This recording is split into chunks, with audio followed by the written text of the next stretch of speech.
yung ano. Magkano ang ating kubo? 500 po. Tapos pag may tent, katayo ka ng tent, small. 350 po yung small. 350. Anong pangalan ng aring inyo? RRG po. RRJ Beach Camp and Resort. Open po natin 27 po. 27. 15 to 18 packs ang kasya po. Tapos yung aircon 37. May aircon 37. Ano yun, wala nang entrance per head. Meron po po. Basta 100 per head. Apo. Basta may ticket po. May ticket na Uli nandun. naman ito. Meron kaming ticket. Naroon kami dun sa may ano eh. Sa may school. Yon guys, magandang umaga. Bali, ang ating babayaran for this one, 500 pesos. And then 100 pesos for the entrance. Per head. Tapos yung malaki doon, 37 aircon, 15 to 15 packs ang kasya. Hindi po yung kapo yan. Open po yun. Open pala. Yung aircon po, bali 46 lang po. Ha? 46. 46 yung aircon. Pero pwede makikita rin sa labas. Oo, yun, pala naman eh. Mura din eh. Sakop din ito. At yun nga mga pinsan, tayo na din sa Lubo, Batangas Beach. Dini sa may Malagong Beach Resort. At dini ay maraming mga resort na dikit-dikit. At kung kayo ay naghahanap ng mura at talaga namang napakagandang dagat resorts, ay dini kayo dumalay sa Lubo, Batangas. At yun nga lamang ay medyo mahirap nga ang daan. Medyo may mga rough road ka pang dadaanan, pero accessible naman at kaya ng mga sasakyan, malilit man o malalaki. Dahil kaunti na rin naman ang madadaanan ng rough road, halos lahat ay kalsada na. Pagdating mo din ay ikaw nang bahalang mamili kung anong resort ang iyong pupwestuhan o kukunin. Dahil dikit-dikit nga, sabi mo nga. At ring J&J Resort ang amin na pusuan dahil maganda yung kubo na tiga 500, kasya kami namin. At yun nga, meron din yung malaking nipahat or kubo na kasya ang 15 person. Yun, kapag malaking pamilya ay kasya. At naghahalagang 2.7. At meron din aircon na kubo, nipahat din, style, 46 person ang kasya. At nagkakahalagang 3.7. At pwede din daw matulog ang gustong matulog dun sa labas. At habang iniikot ko nga rin, minakita pa akong mga malilit na kubo. Hindi ko alam tawag dyan, usod ngayon. Pero siguro naman rin mura lang din. Ayos na rin sa mga couples at saka sa mga hindi couples pero friends with benefits. So charot, joke lamang.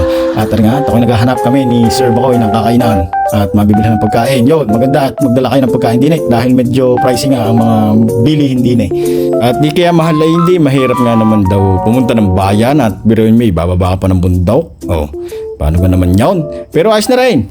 Di ating tingnan ang mga presyuhan, mga bilihin din yung mga yellow pagkain o tinapay o ano man, bahala na kayo. Oh. Yung Lubo, gano'n lang. Kunyari kay lokal. Mga siker. Kaya magtatanong kung saan may makakainan at wala kami dalang pagkain. Pag kayo paparni, magdadala kayo ng pagkain at mahal din yung bilihin. Pero may tapsilog 160. Ay, dalawa na yun. Dini may mga tindahan. At yun nga, pwede magpaluto ng mga tapsilog, longsilog, hatsilog, lahat ng silog. Pero medyo pricey at maintindihan nyo naman kung bakit. At habang kami nga naglalakad na rin, syempre may mga karatula din nakalagay na bawal magtapon ng basura. At syempre, kailangan natin pangalagaan ang ating kalikasan dahil lari ay yun nga, kung sa libre nga ang dagat din binabayaran lang hindi yung resort. At meron doon libre sa taas pa sa may viewpoint. Yun ay wala talagang bayad, wala resort. Pag may tent kayo, ay di yun. Mag-tent kayo, magdala kayo doon. Basta wala doong masisilungan, mainit. Pero kung matibay-tibay ang inyong mga balat-balat ay di ayos, pwede tayo doon. Tapa. Mas mura rin 190 doon na naman daw. Yan ang burger. Yan ang burger. Ano na? Ay, hindi pala available. Ay, are. Grilled burger. Anin po? Magkano po? Hindi, are, din. Magkano po?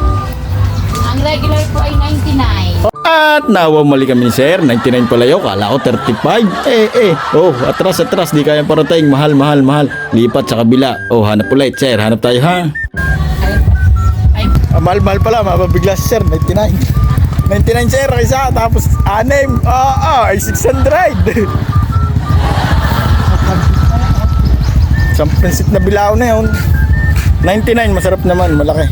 Siguro na may sulit yun, 99 na yun. Kasi malaki malaking patty, malaking tinapay. Ay, siguro naman ay pareha sa price ang bibiling burger na yun. Hindi naman siguro,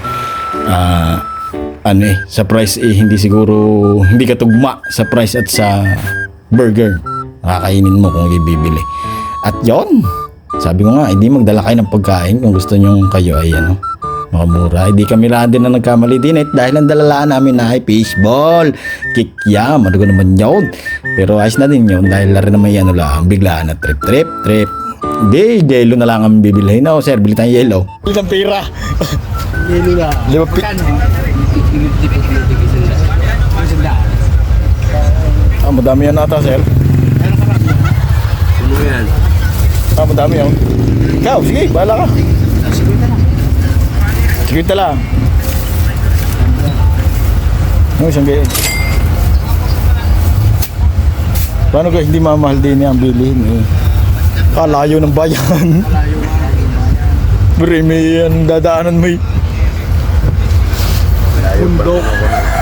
Di, are, halo-halo na lang namin ni Sir, 50 pesos, 4 ang lahok. Hindi pwede na, basta pamatiduhaw eh. Ayos na rin, dahil tayo naman ay diet eh. Oh. Grilled burger, kung kayo mga kaparnay, tikman nyo rin. At ako lang wala ka pera-pera kaya hindi ko natikman na rin grilled burger na rin. Nakakahiya naman mga utang kay Sir. Yun nga. At bumalik na din sa aming cottage. At din pa rin yung apat, hindi naalis sa pista. Tingnan nyo naman ang kaganda ng Lubao, Batangas din sa Malagong D Beaches. Pailang balik ko na lang din din Siguro yung mga 15 balik ko na din minsan nga ay linggo-linggo ko na din natambay lang. At doon ako sa may dulo, sa libre. Ang budget ko nga lang din pag ako naparni, 150, sandang gasolina, 50 pang merienda. Ayos na! Gano'n. Atid na meeting. Kaya pala kinansel, padagat. Sama natin sila brother, mga sisters. Nandito tayo sa Lubo. Tara, samahan nyo ko explore ring beach na rin, napakaganda, miski mainit. Yain na! Dali!